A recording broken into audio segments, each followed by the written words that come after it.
to just share a couple of examples with you of relevance of coaching in business from my own experiences. I spent 8 years as a management consultant with one of the large accountancy practices then called Arthur Young, and I previously trained with him as a chartered accountant. I think anybody who's been associated with any of the major professional practices will know that they have comprehensive training programs, because after all, they're only as good as the quality of the people. And while I was in management consultancy, I had a significant involvement in training, which I always enjoyed. But there's one experience which really stood out above all others. In the late 1980s, it was decided that the firm wanted to get all of its partners more involved in selling as opposed to providing services. This was more of a seismic shift than a training exercise, and it really did need a change of culture.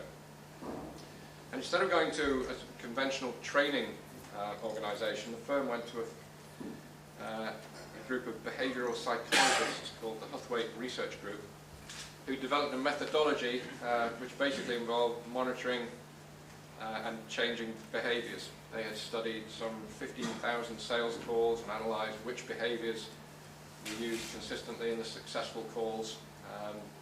It was all based on reliable data. But the key point of this and the relevance is that what we introduced wasn't a training program, it was a coaching program. And it was a coaching program that had 3 elements. First of all, there was the training, teaching people what to do.